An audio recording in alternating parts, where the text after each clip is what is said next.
tayo imanipula ng mga di kulay, dilaw, asul, tsaka pula. Sino ba ang may gusto? Wala naman diba kahit na anong iwas mo. Ganun na talaga, ingat sa pagtuturo, baka maputulang yung turo. Kakaturo mo doon sa punong merong nunong, matinunong, matalinong, agresibong pangatawan ng pagiging latak ng katalama. Ako naman ng mga otab, ayoko nang tignan, gusto ko nang mabulag o di kaya'y pakitahin ng dalawang talukap. Ayokong pakinggan, pakilagyan ng bulak, naririndi sa mga balita na nasasagap. Ganun pa man ilang ulit tayong makikiramdam, kung paulit-ulit sa ating pinaparamdam. Parang naglalaro ng text sa mga batang agad-agarang kinukuha, kinakamkam ang dapat para sa atin. Sila nakikinabang, kaya naisipan na isalin ng kalahati ng kalahati ay hahatiin. Kaya dilatan na lamang pagdating dito sa amin.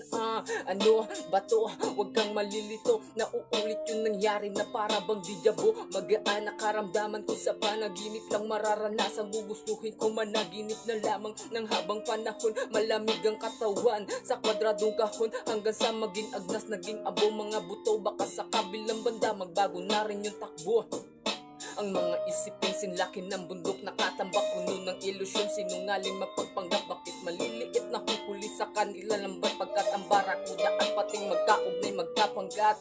Delikado sa labas, sabi ng inay ko madalas, mag-iingat ka palagi, wag masyadong marahas. Wag ko daw kalimutan tumawag lagi sa taas, pagkat nagaan yung antupa ang kampo ni Satanas. Kawawang mga bata, kundi man malulong sa droga ay ginagahasa.